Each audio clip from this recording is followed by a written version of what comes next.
Hace mucho tiempo, en realidad no mucho, nacieron en la misma ciudad, en el mismo barrio y casi al mismo tiempo 4 adorables bebés que fueron el orgullo de su familia.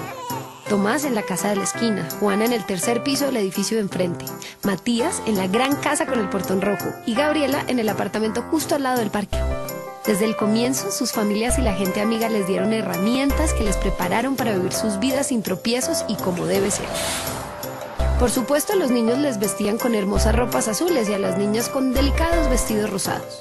Carros para ellos, muñecas para ellas. Y cuando salían al parque con las abuelas, en los días en que daban sus primeros pasos, a los niños les decían que se levantaran muy rápido si se caían al piso, mientras que a las niñas las recogían del suelo para que no se lastimaran. Claro que no necesariamente esto era lo que ellos necesitaban, pero todo indicaba que era lo correcto, ya que los adultos habían usado estas infalibles herramientas para criar a sus hijos desde la época de las cavernas. Los años pasaron con rapidez y esas tardes en el parque fueron estrechando la amistad de los 4 niños. Y claro, como suele suceder en estos casos, no siempre lo que pensaban sus padres acerca de sus hijos era lo que en verdad sucedía.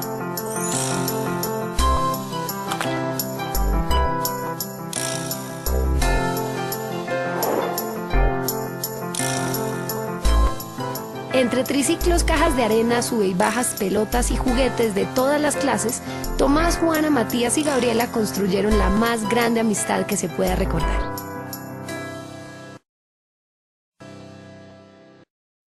Los mejores amigos del mundo fueron también al mismo colegio, que no era muy diferente a cualquier otro que conozcamos. Clases de matemáticas, ciencias, lenguaje, matemáticas, inglés, sociales y más matemáticas. Aunque también había tiempo para seguir compartiendo los juegos que habían iniciado hace años en el parque del barrio. Y como pasaban más tiempo en el colegio que en la casa, allí se les siguió enseñando cómo era que debían ser las niñas y los niños. Así pues, las niñas y los niños eran constantemente impulsados a comportarse como niñas y niños.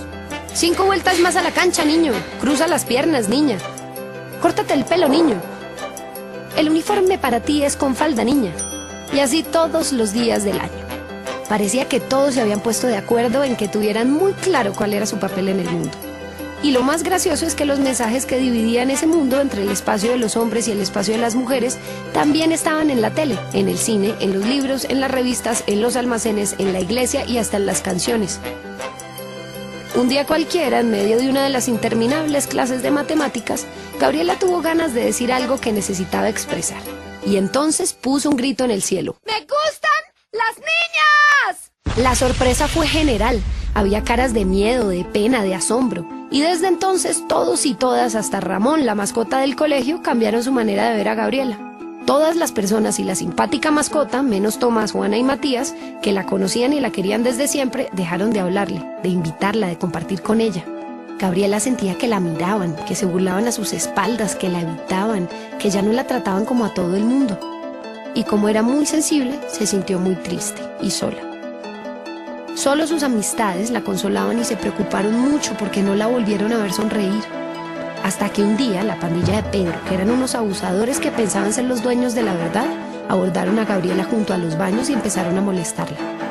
Ella estaba avergonzada y atemorizada, pero antes de que empezara a correr bañada en lágrimas, Juana, su mejor amiga, apareció y puso en su lugar a los patanes mirándolos con los ojos más feroces que alguien hubiera visto nunca. Y luego, cuando los malvados esperaban el primer golpe, Juana los sorprendió con un beso a cada uno, seguido de otro beso a su amiga.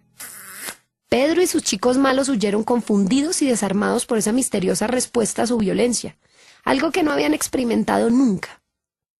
La noticia se regó como pólvora. Desde entonces, Gabriela nunca volvió a sentirse avergonzada y nadie volvió a molestarla jamás. Con el tiempo, las cosas comenzaron a ser como antes, como siempre, como debieron haber seguido siendo, aún después de que Gabriela decidió poner su valiente grito en el cielo.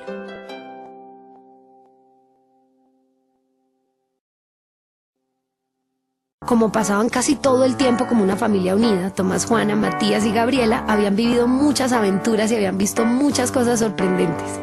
Una noche, por ejemplo, vieron por primera vez una estrella fugaz cruzando el cielo. Otro día, mientras salían de cine, quedaron sin palabras cuando vieron un perro pintado de azul que caminaba al lado de su dueña, que también tenía el pelo azul. En la tienda en la que compraban dulces vendían hielo de colores. Pero nada les sorprendió tanto como la tarde en la que camino a casa después de clases vieron en una banca de un parque a dos hombres tomados de la mano. En realidad no vieron nada más, solo parecía que se demostraban su afecto. De inmediato surgieron las preguntas, porque eso que habían visto esa tarde no encajaba con todo lo que habían escuchado en todas partes. Bueno, ya sabían que se podía sentir diferente desde que Gabriela había puesto su grito en el cielo, pero nunca habían visto con sus propios ojos cómo esos sentimientos diferentes se podían expresar entre dos personas. Y como no encontraron respuestas, cuando llegaron a sus casas volvieron a hacer las preguntas, pero tampoco hallaron las respuestas. A la mamá de Tomás se le cayeron los platos de la mano. El papá de Matías se atoró con el agua que se tomaba. La familia de Gabriela huyó para no tener que contestar y la abuelita de Juana se desmayó en medio de la cocina. Pero las preguntas persistían y entonces fueron al colegio y Tomás tomó la palabra en medio de una clase de matemáticas. Esa clase tenía algo sin duda. El profesor escuchó con atención todas las preguntas de Tomás y luego de un largo silencio se embarcó en una interminable explicación acerca de que el amor debe ser entre hombres y mujeres, que la familia se forma con hombres y mujeres que se juntan para tener hijos, que dos hombres tomados de la mano en la calle es una desvergüenza, que por lo menos lo hicieran en su casa y no enfrente de los niños. Ya estaba por terminar el profe de mate con su acalorada explicación cuando entró al salón la hermosa profesora Margarita. Tomás casi se cae de su silla porque ella le parecía muy bonita y todos se rieron. La profesora Margarita interrumpió la explicación de su colega y borró todo lo que había escrito en el pizarrón. Y luego, la dulce voz de Margarita comenzó a hablarles de nuestra condición de seres humanos y de los derechos que todos tenemos. El derecho a tomar decisiones, el derecho a ejercer nuestra libertad, el derecho a ser respetados como iguales sin importar nuestras creencias, nuestros gustos, nuestro género. El derecho al amor que hace posible la felicidad.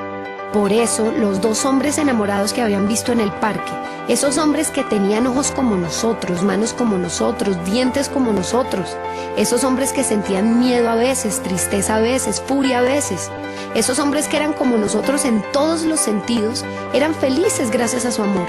Ellos eran la muestra de que el amor puede ser de muchas maneras. Ese día aprendieron una lección muy importante. Y Tomás pensó que cuando fuera grande quería enamorar a Margarita, la dulce profesora que hablaba de los derechos humanos y del amor. A pesar de que los días de colegio transcurrían con normalidad, a veces se hacía evidente lo mal que podían pasarlo quienes eran diferentes, por culpa de la falta de respeto a sus diferencias. A Gabriela seguían mirándola raro desde su grito en el cielo. A Matías lo molestaban por el color de su piel. Tomás era acosado porque estaba enamorado de la profesora Margarita.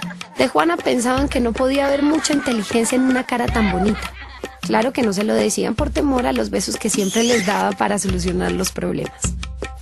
Esta repetición de diferencias incomprendidas se iniciaba en el patio del colegio y se extendía por el barrio y por la ciudad y por el mundo entero. Parecía una guerra indiscriminada de ataques, burlas, chismes y violencias de la que nadie podía escapar.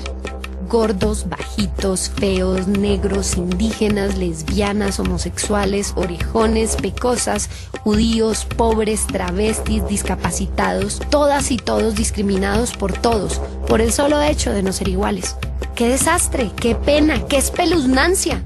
Bueno, la verdad es que esa palabra no existe.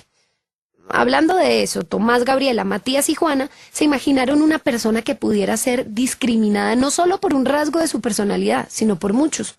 Entonces comenzaron a crear en sus mentes a una persona con la piel negra como Matías, con ganas de amar a alguien del mismo sexo como Gabriela, un poco gordo, sin un peso en los bolsillos, con la voz chillona y con cara indígena muy diferente a la de la profesora Margarita. Entonces surgió ante ellos el ser más discriminado, más juzgado, más aislado. Se imaginaron los ataques, la incomprensión y el odio en medio del patio, del barrio, del mundo entero.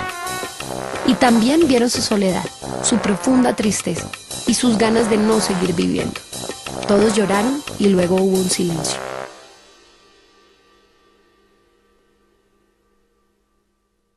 Matías habló por fin y propuso que debían convencer a cuantos pudieran en el colegio, en el barrio y en el mundo entero de que todos los seres humanos, sin importar la raza, la religión, la orientación sexual o identidad de género, tienen derechos y esos derechos no pueden ser vulnerados. Entonces los niños corren a expresar lo que han entendido a su mamá, a su papá, al panadero, a la vendedora de dulces, a los abusadores del colegio, a los hombres enamorados del parque, al profe de mate y a la dulce profesora Margarita, a todo el mundo en todas partes. Y esta maravillosa idea de respeto y el derecho a ser diferente se transmite como una ola, y de pronto muchas y muchos celebran la diferencia en lugar de lamentarla. Y quienes son distintos o distintas ya no son pocas personas, sino todas las que se miran a los ojos, que se reconocen, que se comprenden, que se respetan. Ahora son ellas y ellos, abrazados en el barrio, en la ciudad y en el mundo entero.